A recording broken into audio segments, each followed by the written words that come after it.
Tashmad Srila Bhaktivedanta Narayan Goswami Maharaj Srila Gurudev ki jai. Nitya Vishtam Vishnupad Tashmad Srila Bhaktivedanta Vaman Goswami Maharaj ki jai. Nitya Vishtam Vishnupad Tashmad Srila Bhaktivedanta Swami Maharaj Srila Prabhupada ki jai. Nitya Vishtam Vishnupad Tashmad Srila Bhakti Pragyan Keshav Goswami Maharaj ki jai. Nitya Vishtam Vishnupad Tashmad Srila Bhakti Siddhanta Saraswati Goswami Prabhupada ki jai. Nitya Pravishta Maha-Bhagavat Srila Sharas Babaji Maharaj ki jai. Nitya Pravishta Vaishnav Srila Satchidananda Bhakti Vinod Thakur ki jai. Nitya Pravishta Vaishnav Sarvabhauma Srila Jagannath Das Babaji Maharaj ki jai. Shri Rupanu Gauriya Guru Varga ki jai. Shri Rupa Sanatan Bhatta Raghunath Shri Jeev Gopal Patadas Raghunath Shara Gosai Prabhu ki jai. Shri Sarup Damodar Rai Ramanandari Shri Gaur Parshad Vrinda ki jai. Namacharya Shri Haridas Thakur ki jai. Prem se kaho Shri Krishna Chaitanya Prabhu Nityananda Shri Advaita Gadadhar Shri Vasari Gaur Bhakta Vrinda ki jai. Shri Kshetra Mandal Gaura Mandal Braja Mandal Mathura Vrindavan Dham ki jai. Sarva Abhishta Pradakta Giriraj Maharaj ki jai. Shri Radha Kunna Shama Kun ki jai. Shri Muna Devi Ganga Devi ki jai. Shri Tulsi Maharani Vrinda Devi ki jai. Bhakti Devi ki jai. Shri Purnamasi Yogamaya ki jai. Shri Gopeshwar Mahadev ki jai. Shri Harinam Sankirtan ki jai. Ananta Koti Vaishnav Vrinda ki jai. Samagata Gaur Bhakta Vrinda ki jai. Shri Nitai Gaur Premanande Hari Hari Bol. Shri Ganga Devi ki jai. Shri Ganga, what is it? It is Ganga Dussehra ki jai, Dussehra ki jai, Shri Ganga Puja ki jai, Shri Ganga Mata Goswamini ki jai. Shri Nitai Gaur Premanande Hari Hari Bol. Tadiya Shubhavya Bhakti ki jai. Dandavat Pranams, Gargaraj ji and Reseshwari Mataji Hari Bol. Om Jnanatimirandasya Jnananjana Shalakaya Chakshurunmilitam Yena Tasmai Shri Guruve Namaha. Nama Om Vishnu Padaya Radhikaya Priyatmane Shri Śrīmad Bhakti Vedanta Narayaniti Namine. Nama Om Vishnu Padaya Krishna Prishtaya Bhutale Śrīmate Bhakti Vedanta Swaminiti Namine. Panchakalpatarubhyascha kripa sindhubhya eva cha patitanam pavanebhyo vaishnavebhyo namo namaha. Namo mahavadanyaya Krishna prema pradayate Krishnaya Krishna chaitanya namne gauratishe namaha. Guruve gaurachandraya radhikaya tadalaya Krishnaya Krishna Bhaktaya Tar Bhaktaya Namo Namaha. Yam Pravrajantam Anupetam. Sorry, one second, I'm just checking the sound's working. Okay, it is.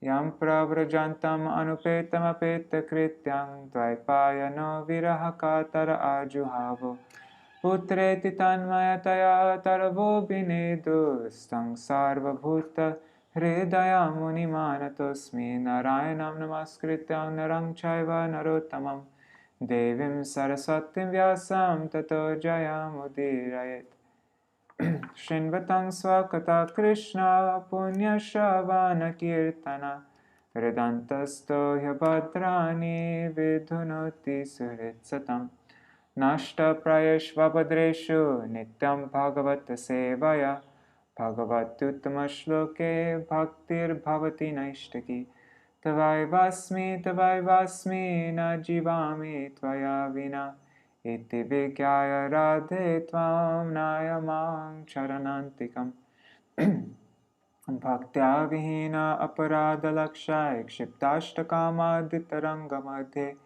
Kripa Maitam Sharanam Prapanna Vrinde Namaste Charana Ravindam Bhaja Shri Krishna Chaitanya Prabhu Nityananda Shri Advaita Gadadhar Shivasari Gaur Bhakta Vrinda Hare Krishna, Krishna Krishna, Hare Hare, Hare Rama, Rama Rama, Hare Hare. Hare Krishna, Krishna Krishna, Hare Hare, Hare Rama, Rama Rama, Hare Hare.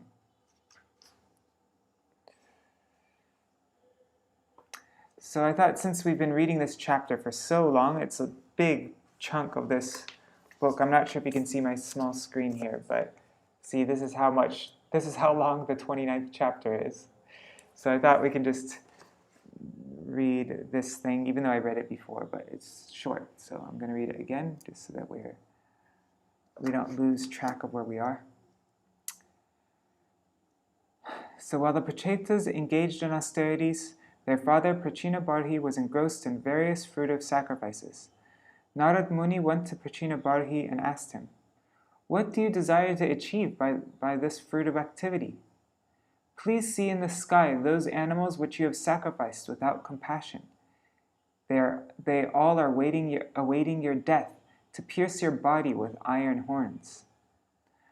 Narad then narrated an allegorical story of a mythical character called Puranjan to King Prācīnabarhi as follows. Once there was a king called Puranjan, representing the living entity who dwells within a material body. He had a friend named Avigyata, the Supersoul. Puranjan traveled all over the world to find a suitable place to live to fulfill his desires for sense enjoyment. While wandering, he saw a city with 9 gates, the human body that has 9 holes. In that city, Puranjan saw a beautiful woman named Puranjani, material intelligence. She was accompanied by 10 servants with hundreds of wives, 10 senses with hundreds of desires. She was protected by a 5-hooded snake, the vital life force. Puranjan was attracted to her feminine features and asked about her identity. Puranjani also got attracted to him and replied, "I don't know my name or family. I only know that I'm existing alone in this place today. All these men and the women accompanying them are my friends, and the snake that always remains awake protects the city even during my sleeping hours. By great fortune, you have come here to the human form.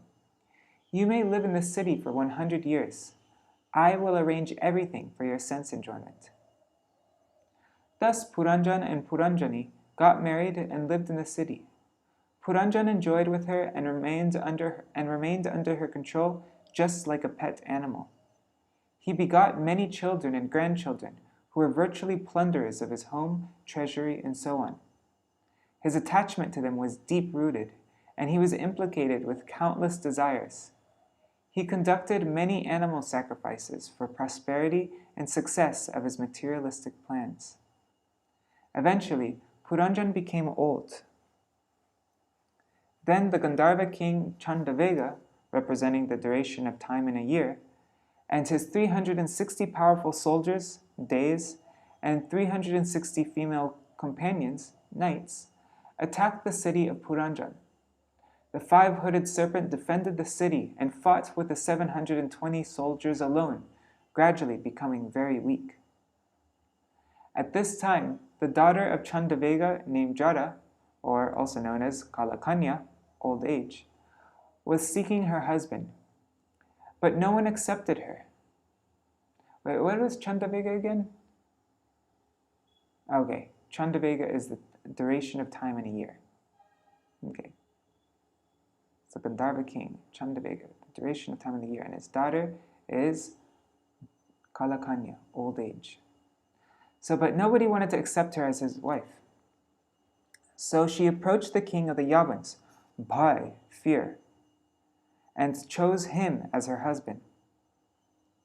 And it's also explained that he is death, right? But Bhai told Kalakanya to become his sister and proposed that they attack people along with his brother Prajvara. And this is a spelling mistake. The V should be coming right after the J. Anyways, so Prajvara, which is the fever that comes at the time of death. Thereafter, Prajvara, Kalakanya, and the soldiers of Bhai, the Yavanas, began to travel all over the world. The trio attacked the city of Puranjan. Being embraced by Kalakanya, Puranjan underwent great pain and gradually lost his beauty. Even against his desire, he was being forced to leave the city, which was smashed by Kalakanya, the Gandharvas, and the Yavanas. Prajvara set fire to the city. Puranjan, along with his wives, citizens, and family, suffered the heat. Troubled beyond relief, the city's superintendent, the five-hooded serpent, wished to leave the city. Helpless, Puranjan lamented about his wives and children. Bhai approached to arrest them. As soon as the snake left the city was dismantled. The Yavanas forcefully dragged Puranjan. Being in ignorance, he couldn't remember his friend Avigyata, his eternal friend and well-wisher. Because Puranjan had earlier killed many animals in various sacrifices, those animals began to pierce him with their horns like axes. Thus he died remembering his wife. Because Puranjan died remembering a woman, in the next life he was born as a woman named Vaidarbhi, the daughter of King Vidarbha. Vaidarbhi married King Malayadvaja and begot 7 sons and a daughter. Eventually Malayadvaja, there should be an A right here also, that's how it's written in the Śrīmad-Bhāgavatam. Eventually Malayadvaja divided his kingdom among his sons and retired to Kulachal to worship Lord Krishna. Vaidarbhi followed him. Being a devoted wife, she gave up house, children, and enjoyment to serve her husband. Malayadvaja performed severe austerities, fixing his mind on Lord Vasudeva. He eventually gave up his body, and Vaidarbhi lamented in separation from him. She placed the dead body upon the funeral pyre and prepared to enter the fire with her husband. Just at that time, a Brahman, the supersoul of Avigyata, came there and counseled Vaidarbhi. "Who are you? Who is this man lying here? Don't you recognize me, your eternal friend, whom you consulted many times? Unfortunately, you gave up my company and accepted the position of an enjoyer in this material world. We both are like 2 swans living in the Manasa lake, the heart, for thousands of years. Yet we are far away from our original home, the spiritual world. Leaving me with material consciousness, you went to the earth, and wandering about, you saw a place, the material body, created by woman. You enjoyed with that woman without hearing about knowledge of the self. Actually, you are not the daughter of Vidarbha, nor the wife of Malayadvaja, nor the husband of Puranjani. Maya causes you to think of yourself as a woman or a man. The fact is that we both are pure spiritual entities, not different in quality." Thus Narad Muni concluded his allegorical story of Puranjana. Prācīnabarhi, however, couldn't fully grasp its purport. Narad explained that Puranjan was none other than the jiva, transmigrating from one body to another body, the city. The body represents the city. He said, the jiva attains different types of bodies under the influence of the 3 modes. All his attempts to counteract the threefold miseries remain futile. One can get out of this entanglement only by performing bhakti under the guidance of a guru, and thus awakening to one's original Krishna consciousness. Bhakti takes place by hearing about Krishna. The mind is a storehouse of all materialistic desires and carries the soul from one body to another. A devotee can avoid this transmigration by bhakti. Therefore, worship the Supreme Lord Krishna. Thus, being enlightened by Narad Muni, Prācīnabarhi retired from his role as a king without any further delays, even before his sons, the Prachetas, could return from their austerities. By performing bhakti unto Krishna, he attained perfection. Okay. Dandavat pranams, Prajumna Prabhu, and I don't know who's watching on Facebook, the Gaudiya Kirtan live group, but Dandavat pranams to whoever you are, and Dandavat pranams Madhavi Didi. So now, oh God, it's getting late. Okay, I better just start. Well, no, let's just recap what we read yesterday. What did we go through yesterday? Let me just look in our group. 60 to 72. Okay. 60 to 72. Okay. So Narad explains the mind's role in the soul's transmigration. The gross body is forced to act. The gross body is forced to act through the subtle body, of which the mind is predominant. After the gross body is lost, the subtle body is still there to enjoy or suffer. Logic of a dream to understand reincarnation. While dreaming, one gives up the gross body, and at death, one gives up his gross body. Through the subtle body, one acts in another body, either as a god or a dog. And in reincarnation, with the subtle body, one enters another gross body and experiences the results of the actions of one's past life. Okay, then in the dream, okay, never mind. Reasons for one's next life. Identifying with his gross body, a jiva performs action, and through that action, he receives the results of that action in his subtle body. By that action performed with a certain identity, he takes birth in another gross body, understanding one's previous life. One's actions through the 10 senses reveal one's chitta, consciousness, or mental condition, and which reveals one's position in the previous life.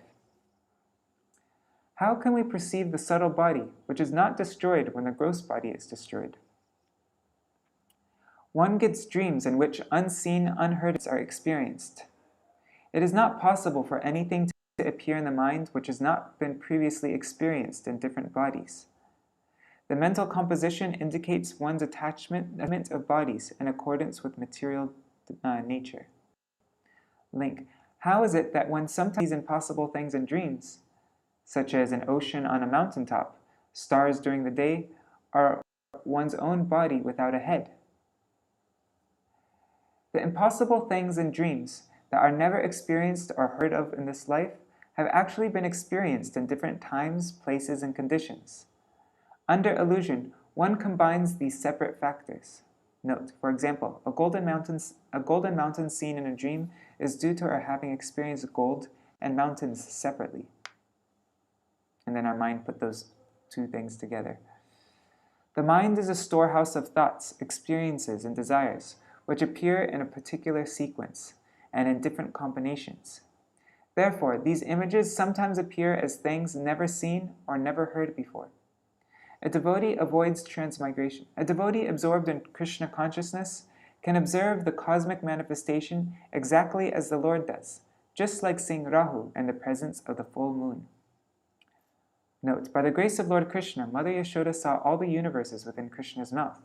Similarly, by the Lord's grace, a Krishna-conscious person can see all his dormant desires at one time, and these desires will no longer fructify into gross bodies. One's false identification and the gross body exist as long as the subtle body, the mind, intelligence, senses, sense objects, material reactions, exist.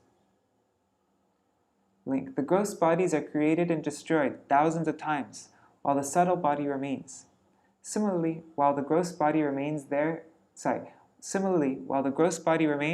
is destruction of the subtle body during sleep. Why can't we say this? The subtle body is not destroyed when the senses are inactive. When does one lose self-awareness? Supti, in deep sleep, murcha, fainting, uktapeshu, grief, mrityu, death, prajvarayo, high temperature, fever. Note, in all the above states, the senses are inactive to different degrees, and thus one does not identify the self with the body. However, the subtle body does not cease to exist. All the 10 senses in the mind are active in youth, but in the womb of the mother or in childhood, they remain covered, just as the full moon is not visible on a dark moon night. Note: unless the senses of the gross body are developed, they will not act on the subtle body. Similarly, because of the absence of desires in the subtle body, there may be no development in the gross body. Inactive senses do not indicate a liberated state. That's what we're reading now. Wow, today was a very long introduction. Hopefully we can finish this chapter as I was hoping. Arte hya vidyamanepi sangsritirna nivartate dhyayato vishayan asya swapne narta gamoyata. When the living entity dreams, the sense objects are actually present. However, because one has associated with the sense objects, they become manifest. Similarly, the living entity with undeveloped senses does not cease to exist materially, even though he may not be exactly in contact with the sense objects. By materially, it means physically, right?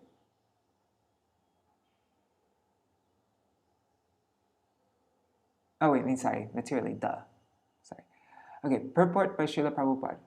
It is sometimes said that because a child is innocent, he is completely pure. Actually, this is not the fact.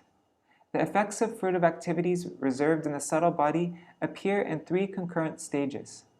One is called bij, the root, another is called kutastha, the desire, and another is called phalanmukha, about to fructify. The manifest stage is called prarabdha, already in action. In a conscious or unconscious state, the actions of the subtle or gross bodies may not be manifest, but such states cannot be called the liberated state. A child may be innocent, but this does not mean that he is a liberated soul. Everything is held in reservation, and everything will become manifest in due course of time. Even in the absence of certain manifestations in the subtle body, the objects of sense enjoyment may act. The example has been given of a nocturnal emission, in which the physical senses act even when the physical objects are not manifest. The 3 modes of material nature may not be manifest in the subtle body, but the contamination of the 3 modes remains conserved, and in due course of time it becomes manifest. Even if the reactions of the subtle and gross bodies are not manifest, one does not become free from the material conditions. Therefore, it is wrong to say that a child is as good as a liberated soul. Evam panchavidam lingam trivitso dasha vistritam esha chettanaya yukto jiva ityabhidhiyate. The 5 sense objects, the 5 sense organs, the knowledge-acquiring senses, and the mind are the 16 material expansions. These combine with the living entity and are influenced by the 3 modes of material nature. Thus, the existence of the conditioned soul is understood. Purport. Lord Krishna says in Bhagavad Gita 15:7, Mamaivangsho jiva loke jiva bhuta sanatana mana shashta nindriyani prakriti stani karshati. The living entities in this conditioned world are my eternal fragmental parts. Due to conditioned life, they are struggling very hard with 6 senses, which include the mind. Here it is also explained that the living entity comes in contact with the 16 material elements and is influenced by the 3 modes of material nature. The living entity and this combination of elements combine to form what is called jiva bhuta, the conditioned soul that struggles hard within material nature. The total material existence is first agitated by the 3 modes of material nature, and these become the living conditions of the living entity. Thus, the subtle and gross bodies develop, and the ingredients are earth, water, fire, air, sky, and so on. According to Śrīmad-Bhāgavatam, when consciousness, the living force in the heart, is agitated by the 3 modes of material nature, then the subtle body of the living entity, consisting of the mind, the sense objects, the 5 senses that acquire knowledge, and the 5 senses for acting in material condition, become possible. 5 senses for acting in the material condition. Yeah, all these things become possible.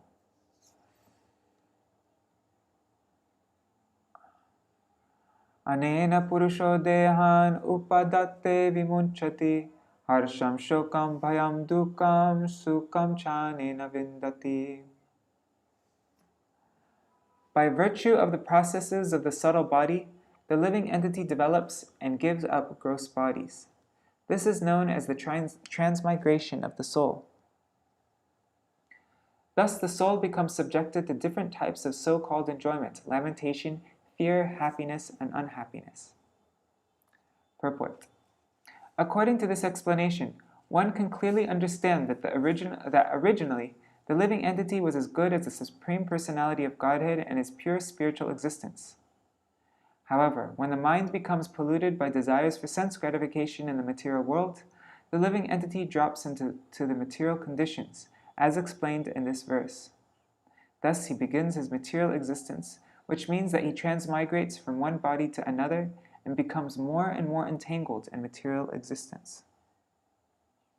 The process of Krishna consciousness, by which one always thinks of Krishna, is the transcendental process by which one can revert to his original spiritual existence. Devotional service means always thinking of Krishna. Manmana bhavamad bhakto madhyaji mam namaskuru mam evaishyasi satyam te pratyejane priyosime. Always think of me and become my devotee. Worship me and offer your homage unto me. Thus you will come to me without fail. I promise you this because you are my very dear friend. One should always engage in the Lord's devotional service as recommended in the Archan Marg. One should worship the deity in the temple and constantly offer obeisances to the spiritual master and the deity. These processes are recommended to one who actually wants to become free from material entanglement. Modern psychologists can study the actions of the mind, thinking, feeling, and willing, but they are unable to go deep into the matter. This is due to their lack of knowledge and to their not being associated with a liberated acharya. As stated in Bhagavad Gita 4.2. Evam parampara praptam imam rajarshayo vidu sakalane hamahata yogonashta parantapa. This supreme science was thus received through the chain of disciplic succession, and the saintly kings understood it in that way. But in due course of time, the succession was broken, and therefore the science as it appears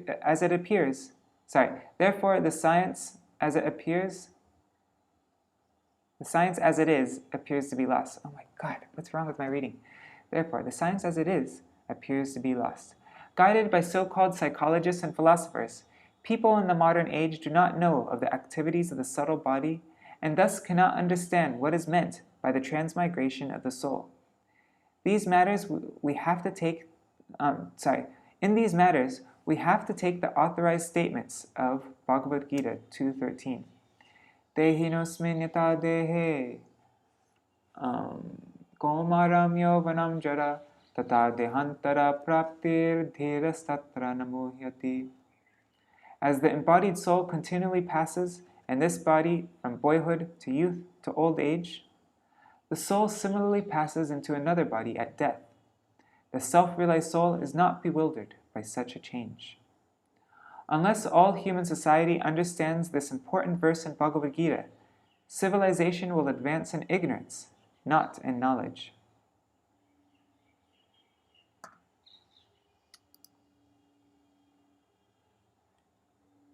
Yatatrina jalukeyam na payatyapayati cha na tyajen mriyamanopi pragdeha bhimatim jana yavaranyam na vindeta vyavadhane na karmanam mana eva manushendra bhutanam bhavabhavanam.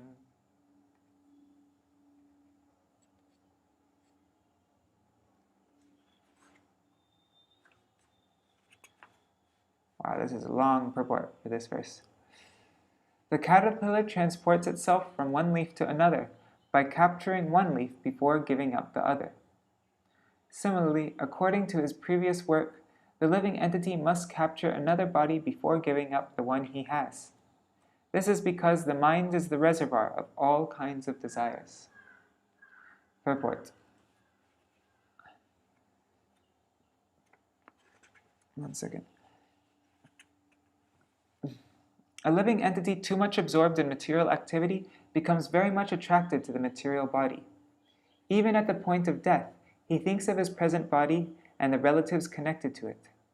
Thus he remains fully absorbed in the bodily conception of life, so much so that even at the point of death, he abhors leaving his present body. Sometimes it is found that a person on the verge of death remains in a coma for many days before giving up the body. This is common among so-called leaders and politicians who think that without their presence, the entire country and all society will be in chaos. This is called Maya. Political leaders do not like to leave their political posts, and they either have to be shot by an enemy or obliged to live by the arrival of death. By superior arrangement, a living entity is offered another body, but because of his attraction to the present body, he does not like to transfer himself to another body. Thus he is forced to accept another body by the laws of nature. Prakrite kriyamanani gunai karmani sarvasha ahankara vimudatma kartaham iti manyate. The bewildered spirit soul, under the influence of the three modes of material nature, thinks himself the doer of activities that are in actuality carried out by nature. Bhagavad Gita 3:27. Material nature is very strong, and the material modes force one to accept another body. This force is visible when the living entity transmigrates from a superior body to an inferior one. One who acts like a dog or hog in the present body will certainly be forced to accept the body of a dog or hog in the next life. A person may be enjoying the body of a prime minister or a president, but when he understands that he'll be forced to accept the body of a dog or hog, he chooses not to leave the present body. Therefore, he lies in a coma many days before death. This has been experienced by many politicians at the time of death. The conclusion is that the next body is already determined by superior control. The living entity immediately gives up the present body and enters another. Sometimes in the present body, the living entity feels that many of his desires and imaginations are not fulfilled. Those who are overly attracted to their life situation are forced to remain in a ghostly body and are not allowed to accept another gross body. Even in the body of a ghost, they create disturbances for neighbors and relatives. The mind is the prime cause of such a situation. Therefore, to one's mind, different types of bodies are generated, and one is forced to accept them. As confirmed in Bhagavad Gita 8:6, Yam yam vapi smaram bhavam tyajante kalevaram tam tam evaiti konteya sadattar bhava bhavita. Whatever state of being one remembers when he quits his body, that state he will attain without fail. Within one's body and mind, one can think either a dog or a god, and the next life is offered to him accordingly. This is explained in Bhagavad Gita 13:22. Purusha prakritisto hi bhungte prakritijan gunan karanam guna sangosya sada asadyo nijanmasu. The living entity in material nature thus follows the ways of life, enjoying the three modes of material nature. This is due to his association with that material nature. Thus he meets with good and evil among various species. The living entity may transmigrate to either a superior or inferior body according to his association with the modes of material nature. If he associates with the modes of ignorance, he gets the body of an animal or an inferior man. But if he associates with the mode of goodness or passion, he gets a body accordingly. This is also confirmed in Bhagavad Gita 14:18. Urdvam gachanti sattvasta madhe tishtanti rajasa jaghanya guna vrittista adho gachanti tamasa. Those situated in the mode of goodness gradually go upward to the higher planets. Those in the mode of passion live on the earthly planets, and those in the mode of ignorance go down to the hellish worlds. The root cause of one's association is the mind. This great Krishna consciousness movement is the greatest boon to human society because it is teaching everyone to think always of Krishna by executing devotional service. In this way, at the end of life, one may be transferred to the association of Krishna. This is technically called Nitya Lila Pravishta, entering into the planet of Goloka Vrindavan. Bhagavad Gita 18:55 explains, Bhaktyamam abhijanati yavanyaschasmi tattvataha tato mam tattvato gyatva vishate tar anantaram. One can understand the Supreme Personality of Godhead as He is only by devotional service. And when one is in full consciousness of the Supreme Lord by such devotion, he can enter into the kingdom of God. After the mind is completely absorbed in Krishna consciousness, one can enter the planet known as Goloka Vrindavan. To enter the association of the Supreme Personality of Godhead, one has to understand Krishna. The process of understanding Krishna is devotional service. After understanding Krishna as He is, one can become eligible to enter Krishna Loka and associate with Him. The mind is the cause of such an exalted position. The mind can also get one a body like those of dogs and hogs. To absorb the mind always in Krishna consciousness is therefore the greatest perfection of human life. 78. Yadakshais charitan dhyayan karmanya chintnute sakrit sati karmanya vidyayam bandha karmanyanam anatmana. As long as we desire to enjoy sense gratification, we create material activities. When the living entity acts in the material field, he enjoys the senses, and while enjoying the senses, he creates another series of material activities. In this way, the living entity becomes entrapped as a conditioned soul. Purport. While in the subtle body, we create many plans to enjoy sense gratification. These plans are recorded in the spool of one's mind as bij, the root of fruit of activities. In conditional life, the living entity creates a series of bodies, one after another, and this is called karma bandhana. As explained in Bhagavad Gita 3:9, yagyartat karmanon yatra loko yam karma bandhana. If we act only for the satisfaction of Vishnu, there is no bondage due to material activity. But if we act otherwise, we become entrapped by one material activity after another. Under these circumstances, it is to be supposed that by thinking, feeling, and willing, we are creating a series of future material bodies. In the words of Bhaktivinoda Thakur, Anadi Karamapale Pori Bhavanarva Jale. The living entity falls into the ocean of karma bandhana as a result of past material activities. Instead of plunging oneself into the ocean of material activity, one should accept material activity only to maintain the body and soul together. You get it. The rest of one's time should be devoted to engaging in the transcendental loving service of the Lord. In this way, one can attain relief from the reactions of material activity. Srila Bhaktivinoda Thakur actually mentions this point of we should only do those activities which keep our body and soul together automatically. He mentions it in a few different kirtans. What is it? Anyhow, there's not much time. Jivana Japana Lagi. Aveshirohya. Anyways, there's a few places where he says that. Jivana Japana, it's like just automatically my bodily habits will go on, but I'll be absorbed in you. Atastad apavardhartam bhaja sarvatmana harim pashyangstar atmakam vishvam stitupatyapyayata. You should always know that this cosmic manifestation is created, maintained, and annihilated by the will of the Supreme Personality of Godhead. Consequently, everything within this cosmic manifestation is under the control of the Lord. To be enlightened by this perfect knowledge, one should always engage himself in the devotional service of the Lord. Purport. Self-realization, understanding oneself as Brahman, or spirit soul, is very difficult in the material condition. However, if we accept the devotional service of the Lord will gradually reveal himself.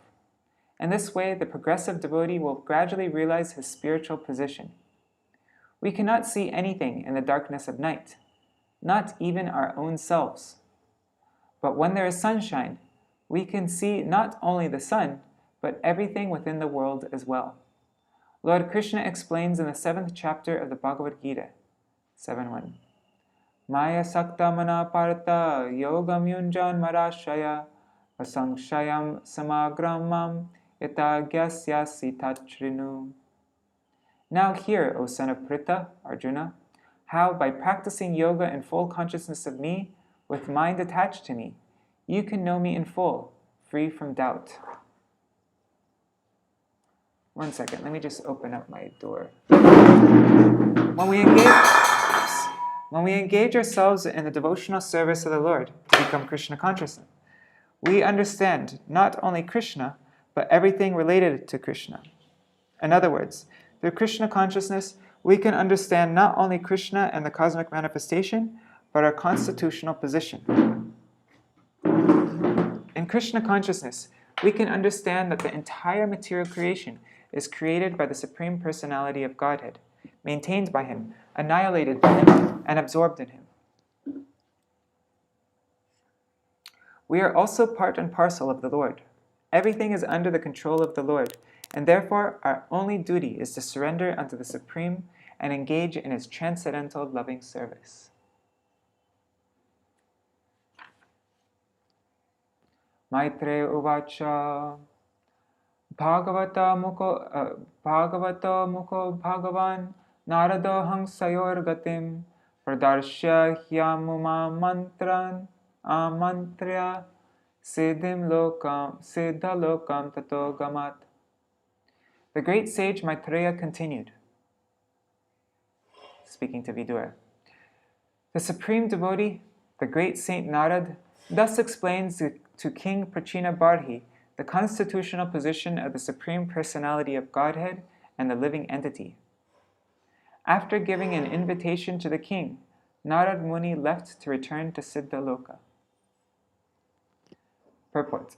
Siddha Loka and Brahma Loka are both within the same planetary system. Brahma Loka is understood to be the highest planet within this universe. Siddha Loka is considered to be one of the satellites of Brahma Loka. The inhabitants of Siddha Loka have all the powers of yogic mysticism. From this verse it appears that the great sage Narad is an inhabitant of Siddha Loka, although he travels to all the planetary systems. All the residents of Siddha Loka are spacemen, and they can travel in space without mechanical help. The residents of Siddha Loka can go from one planet to another individually by virtue of their yogic perfection. After giving instructions to the great King Prācīnabarhi, Narad Muni departed and also invited him to Siddha Loka. Prācīnabarhi Rajarshi Praja Sarga Bhirakshane Adishya Putranagamat Tapase Kapilashramam.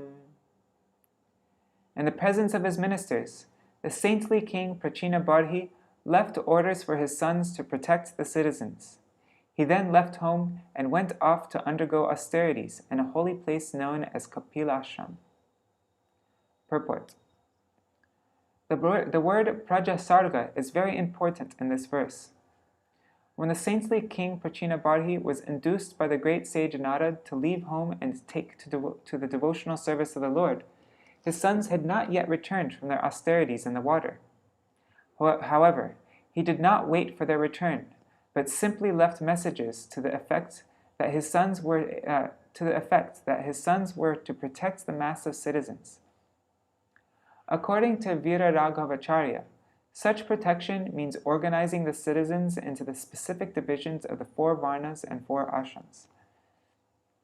It was thus the responsibility of the royal order to see that the citizens were following the regulative principles of the 4 varnas, namely Brahman, Kshatriya, Vaishya, and Sudra, and the 4 ashrams, namely Brahmacharya, grihasta, vanaprastha, and sannyas. It is very difficult to rule citizens in a kingdom without organizing this varnashram dharma. To rule the mass of citizens in a state and keep them in a complete progressive order is not possible simply by passing laws every year in a legislative assembly. The varnashram dharma is essential in a good government. One class of men, the Brahmins, must be intelligent and Brahminically qualified. Another class must be trained in administrative work, Kshatriya. Another in mercantile business, Vaishya. And another simply in labor, Shudra. These four classes of men are already there according to nature, but it is the government's duty to see that all four of these classes follow the principles of their varnas methodically. This is called abhirakshana, or protection. It is significant that when Maharaj Prācīnabarhi was convinced of the goal of life through the instructions of Narad, he did not wait even a moment to see his sons return, but left immediately. There were many things to be done upon the return of his sons, but he simply left them a message. He knew what his prime duty was.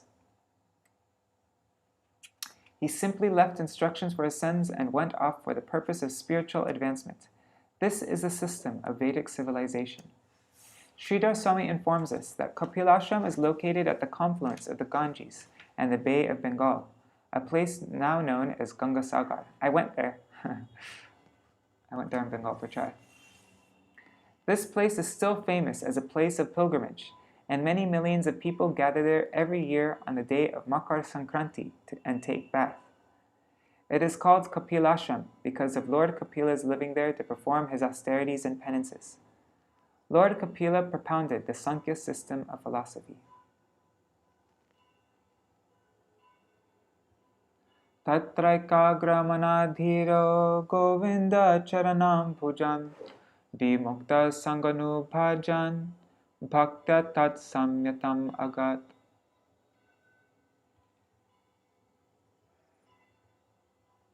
Having undergone austerities and penances at Kapilashram, King Prācīnabarhi attained full liberation from all material designations.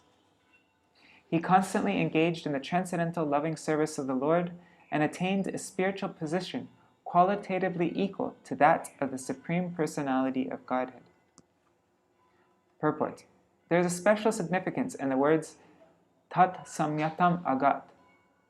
The king attained the position of possessing the same status or the same form as that of the Lord. This definitely proves that the Supreme Personality of Godhead is always a person. And as impersonal feature, he is the rays of his transcendental body. When a living entity attains spiritual perfection, he also attains the same type of body known as Satchidananda Vigraha. This spiritual body never mixes with the material elements. Although in conditional life the living entity is surrounded by material elements, earth, water, fire, air, sky, mind, intelligence, and ego, he remains always aloof from them. In other words, the living entity can be liberated from the material condition at any moment, provided that he wishes to do so. The material environment is called Maya. According to Krishna, Daivi yesha gunamai mama maya durataya mam evaye prapadante mayam etang tarantite.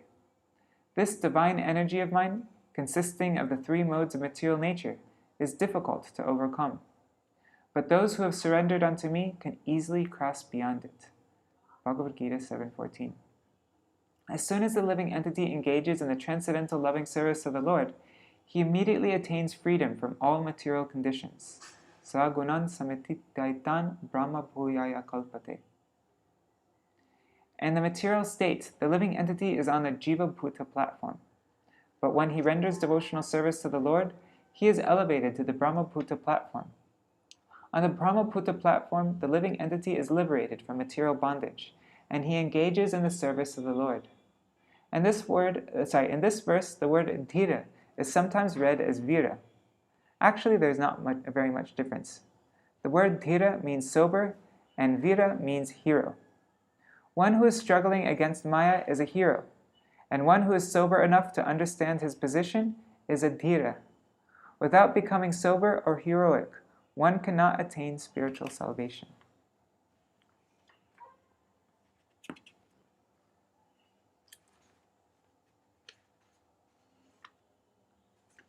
Etadadhatmavar paroksham gitam devarshinaga na shravayir yashrinu shrinuyat salingena vimuchate.